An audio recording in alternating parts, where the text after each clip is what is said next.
So welcome everyone to Nourish's Values-Based Procurement webinar. My name is Haley Lapalm. I am one of the two co-executive directors of Nourish, and with a really powerhouse team of staff, advisors, alumni, mentors, members of our Indigenous and Allies Advisory, we are presenting to you content today, a new primer to guide healthcare institutions in improving sustainability with their food spend. So harnessing that big power of public sector procurement and particularly healthcare food spending, $4 billion a year to build health for people and planet.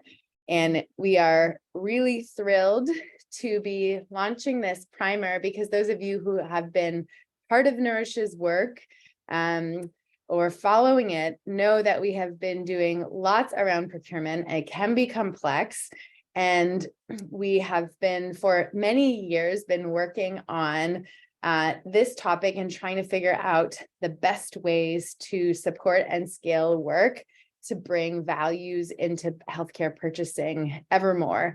And so this webinar is launching this primer that some members of the first and second Nourish cohorts have been working on, or synthesizing learning from their journeys to bring ecological, economic, and social sustainability really to life in food values. And it's in a really digestible way. And so we've got a great lineup to talk us through a little bit about this. And just as we begin, everyone's days are busy and full, so I'm just going to invite us to take a sec, have a big breath land as we get into this. You can close your eyes if you want, have a sip of your coffee, just remember to catch your breath. Maybe you're starting your lunch. For me, I'm thinking about coming to us from Treaty 13. So I'm downtown Toronto along Lake Ontario, traditional territory of the Haudenosaunee, the Anishinaabe, the Huron-Wendat, and the Mississaugas of the Credit. And just having this chance to live and work in a really beautiful place. I'm really celebrating this opportunity to practice our commitments to being better stewards, and to be in relationship with land and the original peoples of this place, and really see this work as an expression of bringing greater alignment around those priorities in healthcare purchasing. So yeah, big breath for us all. Thanks for coming and taking the time to be here. We've got an hour, and so we'll dive in. And the plan for the hour is we're going to think about why values-based procurement. We're going to hear from Dan Munshaw and Wendy Smith, so longtime Nourish advisors, alumni from the first cohort, Wendy an advisor since before we were calling Nourish. And then we have Amy Ford, who's our climate program manager and who's been in the role for not too long and has just really helped to get this project into the form you're going to see it today. And we're going to go through a chance to kind of dive into the primer and hear a little bit about case studies and work that shaped it, get into some next steps, and then have some questions at the end. Although we also encourage you to use the chat. We can engage with the chat questions throughout just to keep it dynamic and conversational. Wendy and Dan are going to be chiming in a little bit as Amy is taking us through the primer. So if things are coming up, please use the chat. And if it's better suited to the end, we'll save your question. If we can answer it live, we'll do that. And then just a little bit of context about Nourish before we get into things.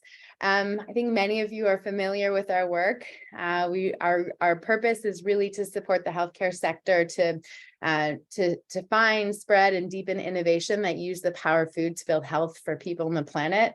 So we're looking really to nourish preventative health strategies and build healthcare leadership kind of within their walls, but also beyond their walls, out in the communities and ecosystems that you live and work in, to support a more planetary health healthcare system. So, and when I say that, I really mean the alignment of personal and planetary health.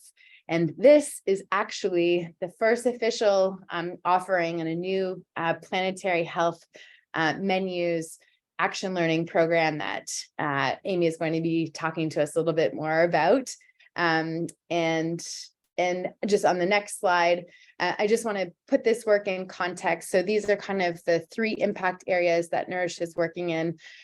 So equity, community well-being, and climate. And so this new Planetary Health Menus program is really an action learning program focused on healthcare climate leadership. So I'm not going to say much more than that. I'm going to hand it over to Dan Munshaw. And Dan and Wendy and I have been part of trying to uncrack this nut for the last, for a decade, but together, for the last 7 years with a project that started in the first Nourish cohort around building sustainable RFP, or request for proposal models. And so Dan is going to take us a little bit into this work, set it up with a little bit of what's the problem, kind of why are we doing this in the first place? So Dan, thanks for being here, and over to you. Thanks so much, Haley, and want to recognize and acknowledge Nourish for the excellent work and contribution they've been doing to advance healthy foods within the healthcare system. Part of what we observed, or what I observed early on, was really understanding the food as a commodity. It really is like no other commodity. There's great depth to it. And in some regards, it doesn't work well with the procurement tools that we've had available to us. And part of our learning journey that we've gone through is, we'll speak about it today, but is to create learnings from our experiences, what worked, what didn't work, and then how do we massage and make that work within the public procurement rules. So a lot of work has been done to transform experiences into a written document that provides a methodology to help fast track you and your organization to success.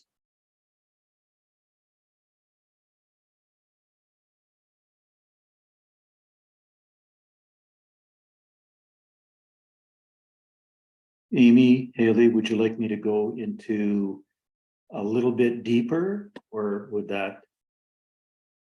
I would add with my experience in the acute setting that traditionally food procurement has stuck to the nutritionals, the ingredients, and the price. So if it hit the minimum specs for nutritional requirements and the price was right, that's exactly the product we were looking for, without regard for culture, for labor relations, for sustainability, for any of the good that public dollars should be doing. And so this journey we've been on this past decade has been first looking at where we're at, what are we buying now, where's it coming from, and then how do we equip ourselves and others with the tools to feel qualified to evaluate these products as they're offered to us on bids. We all want to do the right thing, but do you feel qualified to evaluate sustainability or labor relations or equity or diversity in the bids that come into you? So how do you ask for those things, and then how do you evaluate them has been the big question, the big wicked problem that we've been playing with all this time. Mm-hmm. And Wendy, you're 100% right in terms of migrating and creating inertia of change, which is quite difficult to do, away from the almost singular focus on price. No questions were asked, where did the product come from, or any of the other value contributions that went into it. Many buyers didn't or don't know where the food comes from, or set up relationships within the region for considering buying local. So you're right, it's creating that inertia, sharing knowledge and learnings, and moving beyond price as almost the sole determinant. Yeah, thanks, Dan. I think you're really setting up nicely just the fact that, there's this missed opportunity, and it's not just a missed opportunity, it's also there's some harm that's happening from it when we're not really fully engaging all of the mechanisms at our disposal within healthcare to shape procurement to really reflect values. So I think, Wendy, over to you. And next slide, Mar.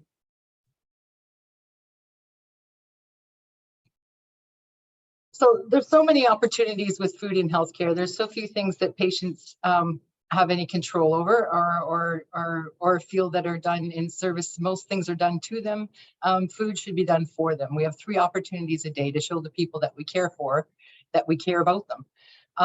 And food is an excellent opportunity to do that, and frankly, a low cost way to do that.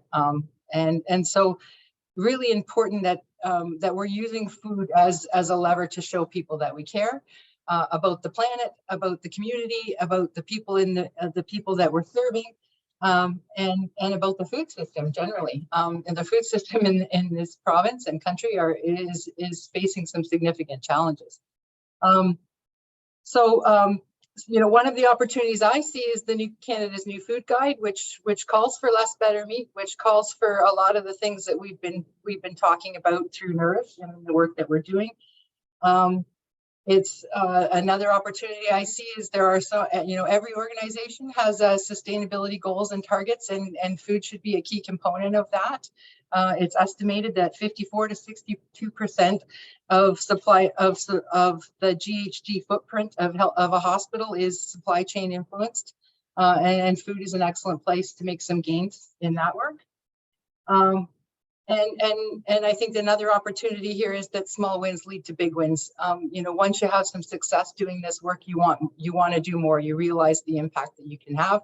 And again, these are public dollars. They should be influencing the community, the hospital, and the planet in good ways. I agree, Wendy, with all of that. And you made a comment about food that really resonates, and that there are some low-hanging opportunities to make some immediate and quick wins to help lower your carbon emissions and your carbon footprint.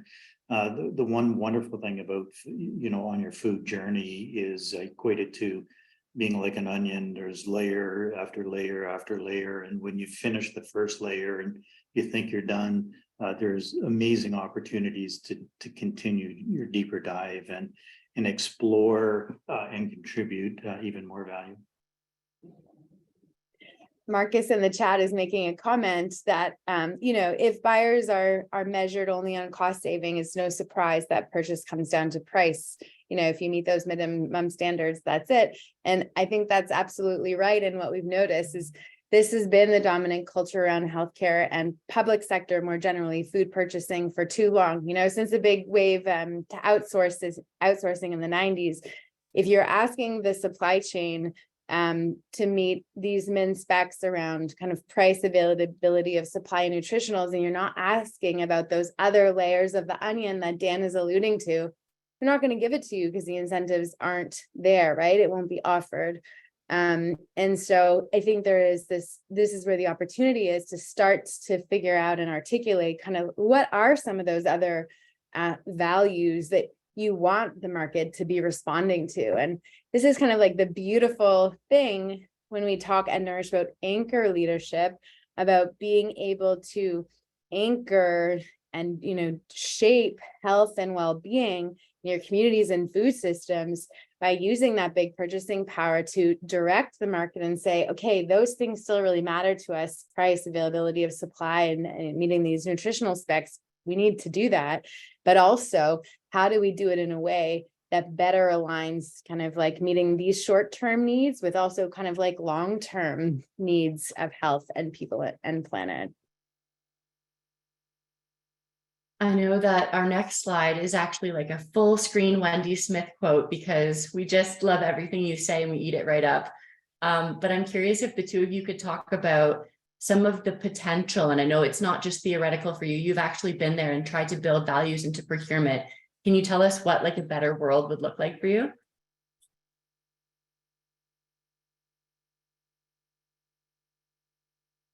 I think reflecting on this and reflecting a little bit on the chat comment that Marcus made in terms of making it a better world, the work and effort that you put into advancing food within your supply chain, within your organization, I've learned that those successes are transferable.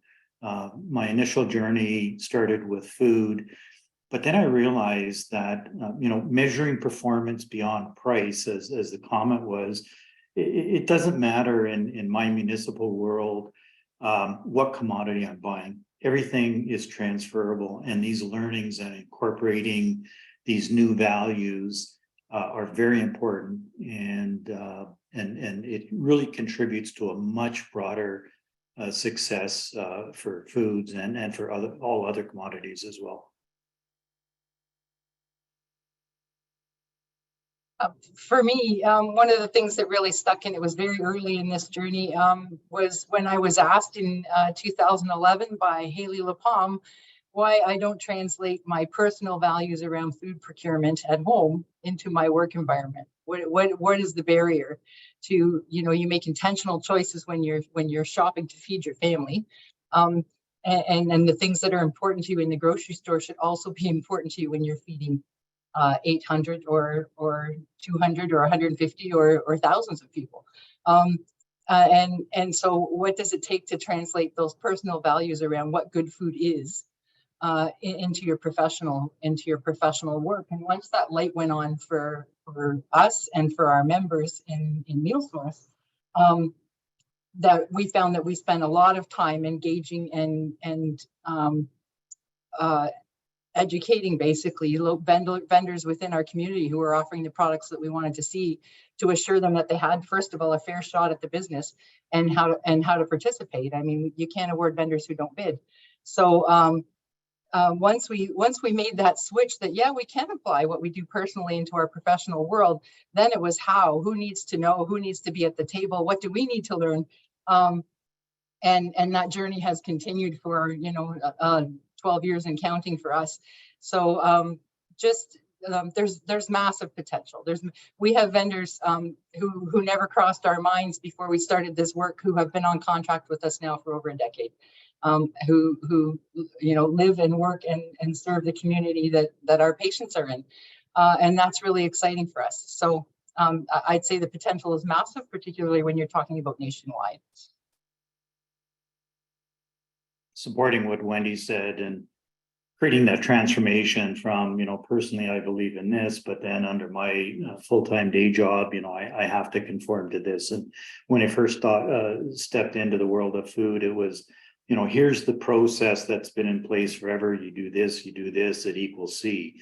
But then there was the realization that many of us have the authorities within your position to make change and use that authorities.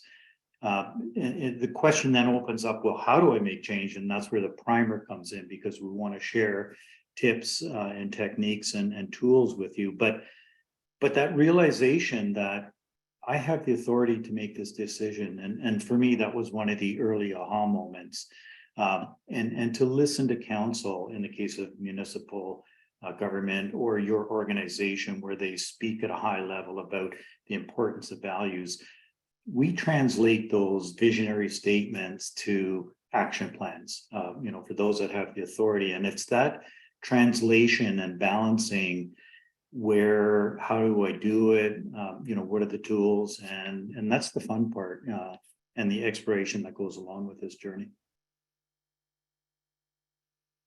So I'm just curious. So I'm going to ask you all to open your chats, and I'm just curious we'd love to know kind of what roles within your organizations you're coming in from. Are you part of the food service team, the procurement team, senior leadership? Are you a hospital foundation, a community partner? Just type it into the chat. And if you really want, we'd love to hear, kind of Wendy alluded to that question about how aligned you feel like your values are in your organizational purchasing with your personal values, and say 1 is kind of low and 5 is like perfect alignment. We'll just invite you to go into the chat. And And it's just to kind of check in and see where we're at. So it kind of gives us a sense of like who's on the call, and how close in alignment do we feel like we are? Does it feel like there's a bit of room? So in the bottom of your screen there, the little chat bubble, great. A little bit about your roles, and we'll just have that in mind as we keep going. And Amy, I think this is like the drum roll moment where we pass it back to you to unveil the primer. Let's do it. We're definitely going to hear more from Dan and Wendy as we go, but I would love to do our full like primer unveil. Meyer can advance the slide. I'm so thrilled that this day is here, that we can launch the values-based procurement of food and healthcare primer. This is, as Haley said, the first of many tools that we hope to roll out for Planetary Health Menu's Action Learning Program. This is our first look at the resource, and I do want to take a second to do some acknowledgements. Of course, my co-authors are on the call today, so Haley, Dan, and Wendy, just the most lovely people in the world to work with. It's a pleasure to co-author a resource with you. We had Morgan Dunbar was the freelancer who did the beautiful design for this, the visual. And we also had our lovely colleague, Julie, do the translation. So it's completely available in French too. And there's just many groups who have laid the groundwork for this primer. And so we do have a list of acknowledgements at the very end of it. We'll flip to the next slide. We had so much to take into account when we wanted to make some sort of a primer about values-based procurement. I think we all agreed if we were going to do anything more advanced than a 101 level, it was immediately 100 pages long. Like that was like the baseline if we were going to go past entry level. So our group did decide, let's really begin with an entry level walkthrough. Like, what is values-based procurement? Why would you ever want to do that? And what are the preliminary steps to really get it started and advance the work at your organization? We wanted this resource to feel really supportive and definitely not overwhelming. And you will see in the primer, it's not just text. There's a lot of opportunity to jot down some reflections, check some boxes. There's even a time that you draw a diagram. But the intention is to really feel as close as possible to having like a mentor sitting beside you, walking you through the process with just a PDF file. Our vision was that by the end of reading the primer, you're going to feel so energized to take on this work. And you're also going to feel well set up to do it. And you feel like you know where to find the things that you need. On the next step, you can see the first page, the next slide, sorry. The primer starts out with just introducing the current issue and the potential opportunity, much like what we talked about at the beginning of this webinar today. The intention is to just start the shift to finding your current state and then figuring out your next steps. But before you even do that, it's pretty important to just define some terms. So you can see here some of the values-based procurement style terms that came up for us and that we wanted to provide definitions for. This is just a short list of them. I'm not going to provide the definition on the call today just for the sake of time. But to be honest, every organization finds the different way that they define these terms and what it means to them. The main point is for it to just be a taster course to think about what values might be missing from our procurement process as it exists currently. On the next slide, this is where the primer is going to get highly individual. So it's not just like this text-heavy information resource textbook. It actually is prompting the reader to reflect on a number of prompts, and not just yes or no, but really like, where does this question lead you in your thought process and your discussions with others? To use an example, if the question was, do you think you have senior leadership buy-in? Well, if the answer is no, why would that be? Or how could it be? And what would the next steps be to getting that senior leadership buy-in? So it kind of gets the wheels turning of like, where are we at? Where are we going? If you are the type of person like me who thinks it's pretty cool to get paid to journal at work, then you're going to want to download this primer because you will get paid to journal at work. On the next slide, this is really the time to do your homework. So you're going to like brush off your organization's public website. You're going to look up mission, vision, and values, fill in some blanks. And these answers become the backbone to how you approach your strategy. So the answers there, it's actually remarkable to find out that there's a lot of correlations between what you want to accomplish with values-based procurement and what your senior leadership team has determined to be like a high-level strat plan. you can find the places where those values connect. And I think, for example, of equity, diversity, and inclusion, you know, a lot of SLT teams will put that right in the strat plan. And that's important to them. Well, hey, let's have the procurement process come along with that strat plan priority. Budget is another really popular one, of course. If you can show how changing your food system is going to uncover waste, which is an untapped source of money, that is kind of in line with a strat plan budget. And as well, emergency preparedness. So looking at like climate mitigation and even just like shoring up your supply chain to make sure that you'll always have food for the patients. On the next slide, so there's some other data that you're going to want to uncover, and this will become the baseline for goal setting. So for example, if you were to look at your current annual food spend and determine, let's say 8% of it was locally sourced, you have to think about what would better look like for you. And we're going to encourage you to dream big. So 8%, okay, what could that grow to if you're excited about buying local? And I do want to mention here that collecting baseline data is not like this simple, easy feat that you're going to do on a Tuesday from the side of your desk. We totally recognize that it's a really big thing to do, big and important. So Nourish is committed to understanding this area of opportunity and hopefully providing and filling in the blanks of some tools and resources and help with baselining over the future. I'm going to pass it over to Wendy now, and she can talk about how her journey into shifting into procurement values really began. You do like that statement. For us, it did start with baselining. It started with looking at what we're buying now, and actually that's where Haley and I met. And Haley was after this information on behalf of our membership for the contracts for meal source, and was told by many vendors that the information was proprietary and they weren't willing to share it. So it was a big eye opener for us to see that, you know, our patient plates were coming from, I think my Sustainable Canada's best guess was 4,500 kilometers from field to plate. And our membership was aghast. We were all aghast because we had never before considered where food was coming from, the conditions that the people who created that food for us or produced or manufactured that food for us were working under. Any of that stuff had ever crossed our mind. It was all about supply and nutritional components and price before that moment. So from there, you know, the learning just continues. The more questions you ask, the more answers you get, and that just leads to more questions. And it also leads to a significant passion for the food system and the people who work diligently to ensure that we're all nourished, because food is a human right. And you know, the folks that provide the food for institutions, for grocery stores, for their families, for everyone, deserve to be treated with dignity and respect. Food deserves to be treated with dignity and respect, and public dollars should be absolutely influencing that behavior in good ways. Thank you, Wendy. I guess I feel like we're in a bet of how many times we can show your quotes on the screen. Maybe there's more coming. We'll have to wait and see. So moving toward incorporating your organization's values into your procurement process does benefit from doing an external scan as well. So it makes sense to start with some of the groups that you already interact with. And that would be probably like broadline distributors, group purchasing organizations. It's important to get to know what they do and what the conditions of your relationship is or are, what is or isn't under contract, things like that. And you can also find out their mission, vision, and values, because maybe you will uncover some affinities where they also have elements of sustainability in their focus. Whether it's totally with integrity or they're just doing it for marketing, that's okay. If they say they're into sustainability, let's go with it.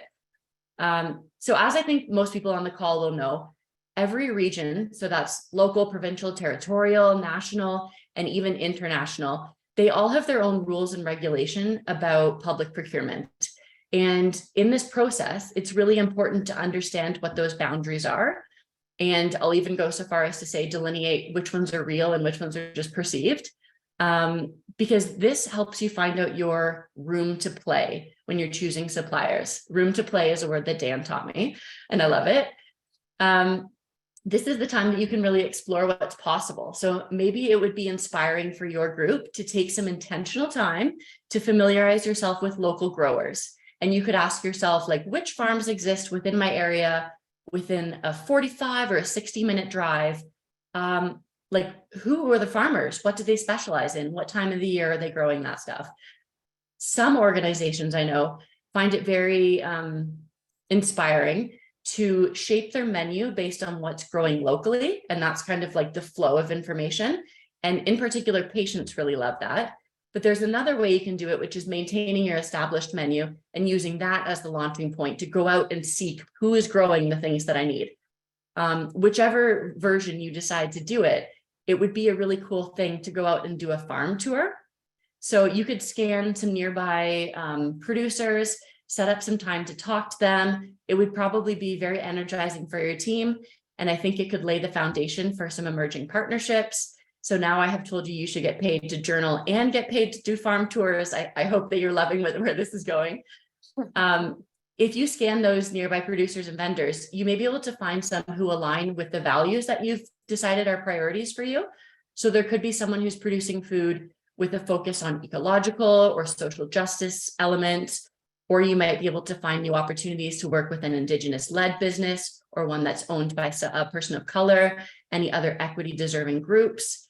At this point, I'm going to hand it over to Dan to talk about some of the work that he did.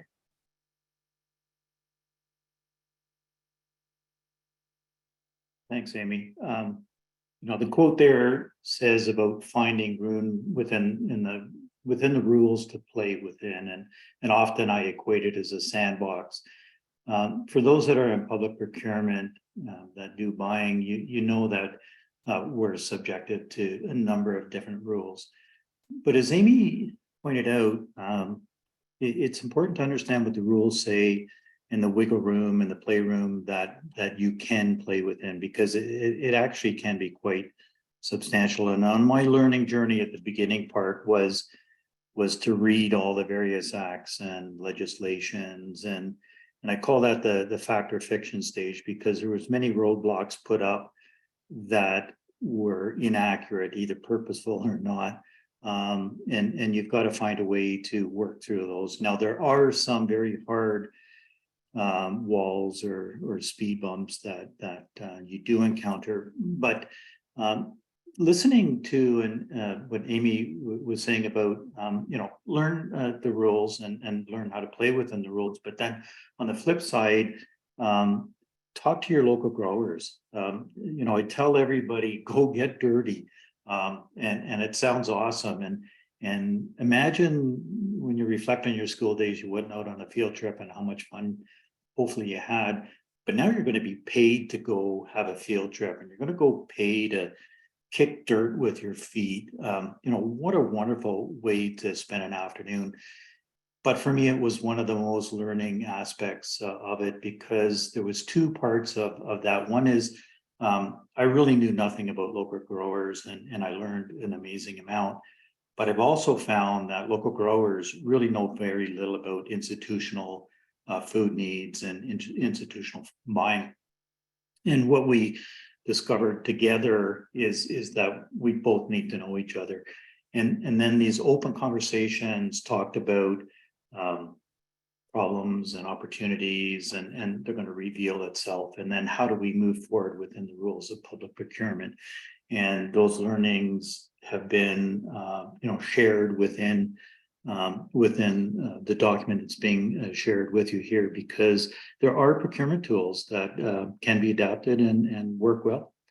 And so for me, it's been very well connecting growers and institutions together while playing within the public confines of the rules. Mm-hmm. And just to chime in with one of the comments that's coming up in the chat too is Rebecca is sharing food hubs are an amazing resource to help with this work of getting to know kind of to get out into the field around you. I think that's such a great point. It's like Amy is encouraging all of you to do all these unusual things during your workday and get paid for them. And it really is like, if you want to disrupt business as usual and take advantage of these opportunities, it really does require that kind of like stepping out of the the routine of things. And yeah, as Amy's saying, making space for journaling, going out and visiting the field, go and connect with the food hub and in your community, because there are tons of resources. And I think those players like food hubs or like distributors who are dedicated to working with a regional food shed, a regional food system,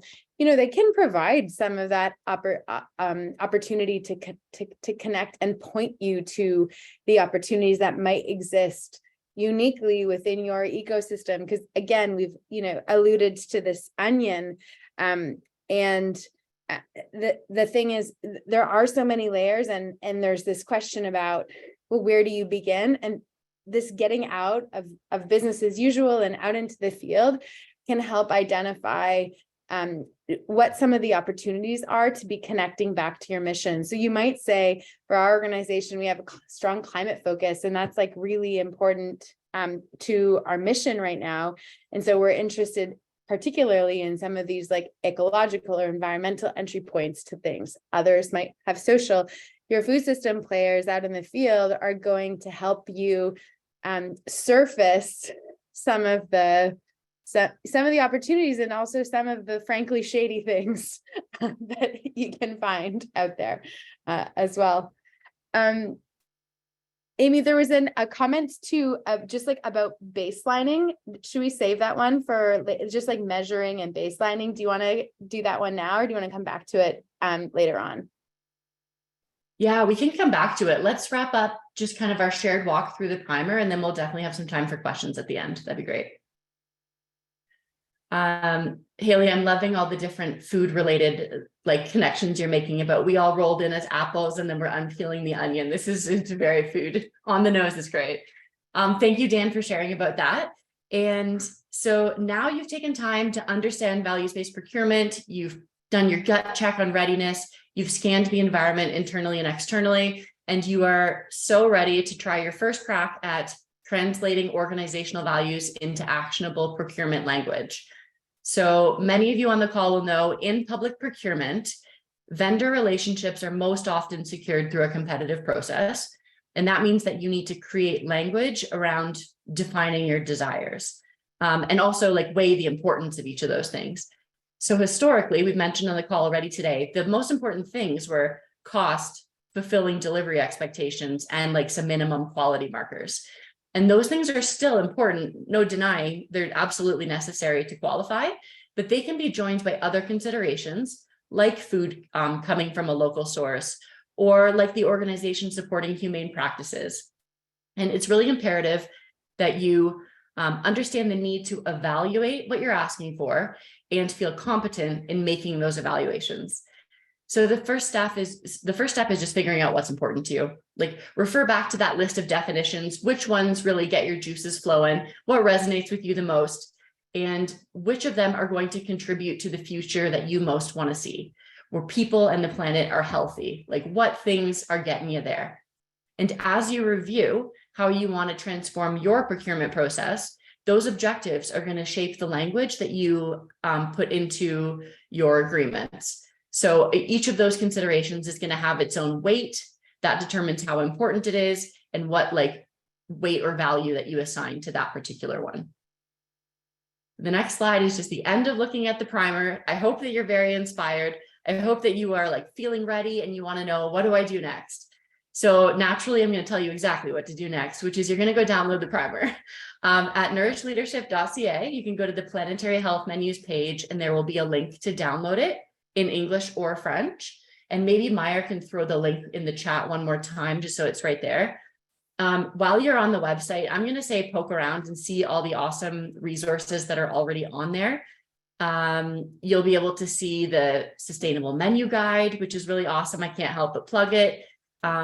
There's also links to past recordings of webinars and just different really neat videos that Nourish has produced. And there's lots of stuff coming down the pipe this year. So I would say if you want to be alerted to all the new things that are coming, sign up for the newsletter and you'll be able to get the Nourish feed of what's new and coming. And I've got one more announcement to make today. So on the next slide, we're so excited to announce that Nourish is partnering with the World Resources Institute to bring the Cool Food Pledge to Canadian hospitals. This is a really, really awesome opportunity for interested healthcare institutions to sign up for the Cool Food Pledge and reduce the climate impact of the food that they serve. And it's all in line with the Paris Agreement goals. So this offering is going to come with many tools, resources, guidance, support. But the part that excites me the most is this thing called the Climate Impact Calculator. So it actually can translate your food's purchasing data, which I think you're going to be pulling anyway when you do your baselining. It translates it into a climate impact report, this beautiful thing that you get back, which can really act as a baseline to inspire new interventions that you'd like to do. But it can also be used to evaluate whether your interventions were successful to what you hope to accomplish. So we are going to be trialing Cool Food Pledge with a handful of early adopter hospitals, actually starting this month. And then we're going to launch more broadly to let anyone who's interested come and sign up for it this summer. And Cool Food is going to be one of the major elements to our Planetary Health Menus Action Learning Program, which is really going to see Nourish creating and sharing lots of helpful tools to advance the work of your hospital food services team across the country, so we can all work to better the health of people and the planet. We'll do it together. And now I want to hand it over to Robin and then to Meyer so they can talk about some other exciting stuff that Nourish has going on. Hi, everyone. Really nice to see you here today and such a good turnout on this topic. So yeah, just a few of the offerings that Nourish has out in the world at the moment, linked to the work that we're talking about today and what Amy was just describing about the Cool Food Pledge opportunity. We're very excited to share with you that our recruitment is currently open for the next anchor cohort, which will be a 2-year program cohort of 12 to 15 teams, multidisciplinary teams from healthcare and community, coming together to explore how to advance on these issues. So things like procurement, also thinking about food-related GHG reductions, health equities and traditional foods in healthcare, how we can come together around some of those impact areas that Haley was talking about earlier in the call today. So I really encourage you, if this is of interest and you think your hospital might like to join forces with some other partners in the communities that you work in, to take a look at this opportunity. We have our call open for the next couple of months, and applications for the next cohort are due on May 25th. So you have a little bit of time. You can definitely reach out to us with any questions or if you want to explore the viability of submitting an application. But we'd love to hear from you. You are the folks that are doing this work, and it's so important to be supporting you and connecting you with others that can help to kind of keep that momentum going. So take a look. I'm going to drop a link in the chat about the recruitment, and you can browse around to learn more. But thanks for being here today, and look forward to hearing what you learn on your journeys. All right. Big witch for that. It's nice to see everybody here today. We're sharing a lot of information at you, so hopefully it's not too overwhelming, but we've been pretty hard at work putting a lot of great stuff together for you. So I wanted to talk a little bit about the Food is Our Medicine. It's another one of our action learning programs. Nourish has built this alongside with Nourish Indigenous and Allies Advisory, as well as many amazing folks in healthcare and community, including Dan and Wendy and Amy and Haley and everybody that's on this call, to answer questions coming from Nourish and healthcare around how to bring Indigenous foodways into healthcare institutions. So up to date, Food is Our Medicine has included a short 5-part, about 15 to 30 hour, depending on how invested you are, short course that depends on your learning style.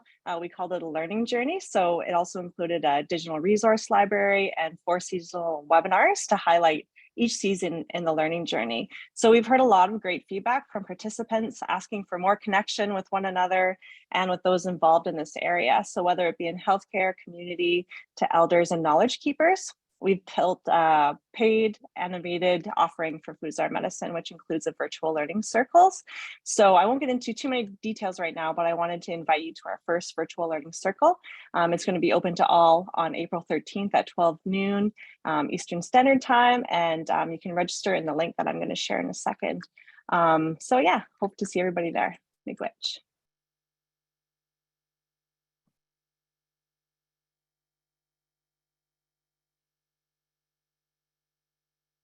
Okay, so thank you, thank you for those peeks into the parallel work of the cohort and the Food is Our Medicine program, Robin and Meyer. I think now we're going to take some time. We've got about 15 minutes for some of your questions about values-based procurement, any of the 3 programs, planetary health menus, anchor cohort, Food is Our Medicine. And I see there's some questions that are starting to come in, and there's one, I'm just scrolling back, when we were talking this baselining conversation we were talking about. So I'm sorry if I have your name wrong or mispronouncing, but Marguerite spoke about the challenge of collecting data and how tricky it can be, even for a small local project in the Edmonton area. She writes, there's challenges between getting data that's consistent so that you're measuring the same thing. And I think one of the things I just want to start off with is there's been a really strong local food movement across the country in the last 10 years. And so there's some data that it should be very easy now to get from distribution partners. Like, I think this is like, it is no longer a question that you should be able to get data around local food. Some of the other areas of work that we're exploring kind of in those definition slides that Amy shared earlier, if your organization decides to go the avenue of, we just pull up slide 12 again, things like culturally appropriate foods, local and community-based foods, ecologically sound or humane, there might be some new definitional work to do there. But I think the most important, and I think you can work with your food service partners around doing those things. Like, Wendy was telling me the other week, she's like, we don't necessarily need to make a tool to help people track local food. It's so embedded now. A lot of the seaboard systems is, it's already baked into the system. It's already tagged. People know it's local. You can get a printout and get that report. With some of these other categories of foods, if you're or categories of criteria, if your organization decides to pursue them, it might take a little bit more work. And in any case, whatever the criteria, I think the important thing is, if you start from a place of mission alignment at your organization, St. Joe's is measuring this because, whatever regional hospital is measuring this because these are the ways it connects to our mission. If you're communicating that clearly to your food service partners, they want your business. This is the leverage that you have as healthcare, so that you can then be measuring against your own standards that you define, and you are able to kind of shape how the value chain is evolving within your community. So to come back to the local example here that Marguerite is bringing up, if you're defining local in terms of a food shed that's bound by waterways and mountains on one side, then work with your food service partners to see what's possible. If only provincial or only something else is possible, I think there's some space to negotiate that, and also to figure out some mechanism to get really what you need. But I think the bottom line is there is some leverage in this, and the most important thing is to be measuring against the metrics that you decide are most important, or your organization decides are most important to it. I'm going to open up Dan and Wendy for any kind of comments on this reflection that Marguerite is sharing around baselining challenges. Yeah, maybe I can share a little bit of our experiences because I think it aligns very well with the comment that was made. When we started our food journey at the City of Thunder Bay, we had no idea of what our local food spend was at the very beginning, and very quickly we were able to achieve some anecdotal stories, and I was thinking that we moved from 8% to 12%, but I had no validation. So being a person from the supply chain profession, we love data because you measure, you can't manage what you can't measure. So we did very early on that deeper dive into assessing where our food spend was. Took a little bit of time, especially when you look at it from a municipal perspective. But after our second year into it, we were able to very precisely measure what our food spend was, who it was from, and we could slice and dice that very deep. We also undertook a very extensive food waste audit, because it's one thing to buy it, but then it's another thing to throw it away, and you need to know what the impact of that is. And we did some very heavy lifting to understand where food waste was coming from and how much food waste was being generated. So those stories and the data was very, very helpful for us to manage our spend.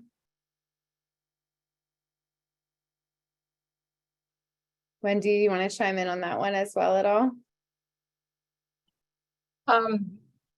We still now, as a program within Mohawk MedBuy, track the product of Ontario for our members and have no challenges with that. Every vendor who bids on our business verifies that they are bidding product of Ontario or not.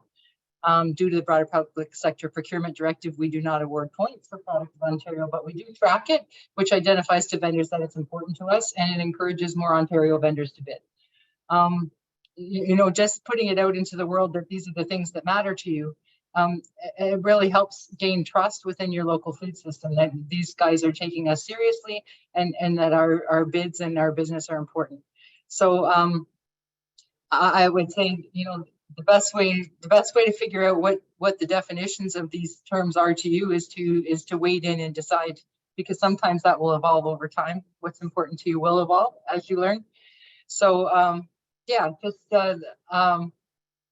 basically the deeper you dive, the easier it is to track what you're up to, because the knowledge and the data just comes pouring at you as you decide that it's important. Mm-hmm. And as Amy mentioned earlier, there will be more supports through this new partnership that we're announcing today with the World Resources Institute and the Cool Food Program, to be supporting those among you who are interested in particular to kind of the greenhouse gas reduction, like climate imperative of the work. So tools to actually help you calculate the greenhouse gas reductions of shifts that you make in your menu and purchasing, which is really exciting that we have this partnership to help support these, what can be rather complex calculations to make, but also in the broader community of practice, like whether it's through planetary health menus, the food is our medicine work, or the anchor cohort, having peers to connect with to support you, whatever the goal is that you are pursuing, if it's more on the social sustainability side or environmental sustainability side. What we've seen consistently from the cohort and from our programming is like having people to walk with you and help navigate the path helps to build some of that critical capacity and confidence, as well as organizational confidence and willingness to support these sorts of initiatives. Yeah. There was a comment made about public procurement rules, and I appreciate the comment. This one's from Marcus again, just saying that a lot of these public procurement rules are common sense, best practices to follow anyways, and there is more flexibility than restrictions, which I appreciate being your position, Marcus, because I think a lot of folks feel disempowered and feel differently about it and can turn away from the procurement work because it feels daunting.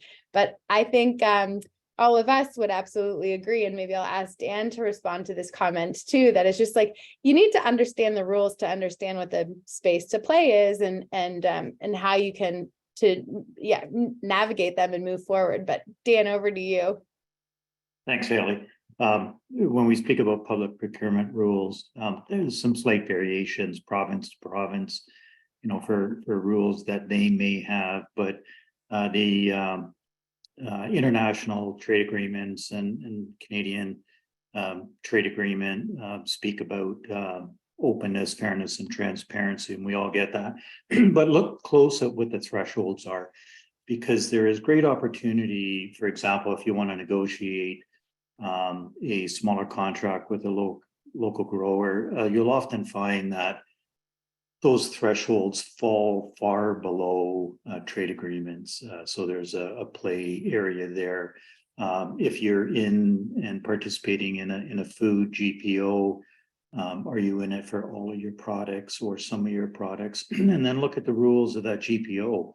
If you're in, do you have to be 100% committed? Some allow 80% commitment, which allow you wiggle room. So it goes back to a comment made before is know what the rules are, what contracts your organization may be in. But as you learn more, you're going to see, for example, within within the rules, it allows you to do some local stuff to promote Indigenous engagement. You can do local stuff to enhance regional economic development. So once you learn these opportunities, then play with them. And there's some amazing success stories that you're going to be able to generate that. Dan, will you tell us just shortly about how when you poked at the meat regulations that you found the opportunity in fish? Could you tell us that story? So in Ontario, one of the health unit rules is that wild game can't be served. And we have in Northern Ontario, we have a very large Indigenous population, and wild foods are an important part of their diet. And so when I said, when you know the rules, there are some hard ones. So we're not permitted within the city of Thunder Bay to serve wild game and wild meats. But when I started to scratch, wild game and meats is defined as red meats. So, okay, now what we've discovered is that fish is not classified as a meat. So we jumped on the bandwagon, and we now secure wild harvested fish from Indigenous harvesters, and we serve that to our residents, and it's fully compliant within the rules. And I love that as a great example, because at a glance it says something, but when you scratch, then you did a little deeper dive, you found some nuggets that were uncovered in there. And that's what we're talking about, is to take some time and effort, learn what your rules may be, and then discover the play fields and the play area within there. There's another question from Jennifer about the cost side of moving towards values-based procurement. Do any of our panelists want to respond to that one? Maybe a quick comment from me. Within the municipality of the city of Thunder Bay, our healthcare part is long-term care. And for those that know about long-term care, it seems to be more prescriptive than acute care when it comes to foods. When I began our food journey, we were funded at $8.55 per resident day, and that included the raw ingredients for 3 meals plus snacks. How do you do that on $8.55 a day? We're now up to, I think, $13.55 or that area. So for us, price was very important. But what we did was to learn and manage your plate. So for those that are aware, your center of your plate is typically your most expensive. So look at that, look at other areas, know where your costs are. And we've done some amazing things within that per diem funding that we receive from the province. So we have examples as well too, where local foods and healthy foods and Indigenous foods actually cost less. So there's lots of areas of opportunity. I think that's the right note to end on for sure. And I think the bottom line is our community here around Nourish is really excited to support you all as you move into your values-based procurement journeys. There are ways, if that's the burning outgoing question, is concerns around costs, there are lots of strategies. We're excited to explore them further with you. One of the top things you can do from a climate perspective is move towards plant-forward diets, and that we know can be a cost saver as well. So let's get into some of those strategies and shared learning. So I think you have the links to download the primer. We'll be really looking forward to sharing kind of what's next with you and to hear how you're using this. So please stay in touch with us. And just finally, again, thank you to Wendy and Dan and Amy and to everybody who's been part of the learning that was distilled into this primer. And we're looking forward to having the chance to work with all of you. So thank you so much, and have a good rest of your days. Thank you, everyone. And this is Donna Koenig from Oliver. I just Hi, wanted Donna. to share that. Hi, I just wanted to share May the 18th in Vancouver at the PNE is our provincial pitch and plate where we invite all farmers, growers, everyone, and we're doing wonderful work with also with for food is medicine, and I'm so excited, and I'm going down there, and yeah, we're doing great work. Keep it. It's my passion, as you know, local food and food for our First Nations communities, and we're working right now with a Esquimalt on Vancouver Island, and I'm trying to push forward next for Campbell River. I'm going to create a team for there, and everybody says I'm retired, but no, this is my heart. This is my passion. So I'm here to send any information that your team lead, Dan and Wendy, if you wanted to send you anything too, so that you can forward out about what pitch and plate and the event that's happening, and love to see people there. Okay, I just thought I'd share that. Sorry for ending. Okay, bye-bye. That's amazing. Thank you, Donna. Yeah, just like a little flavor of some of the Nourish Mentor Advisor alumni community and the level of engagement and support that you can find across the country if you want to hook into the work. So yeah, thanks for that, Donna. Okay, bye-bye. Bye-bye, everyone. Take care. Thanks for joining.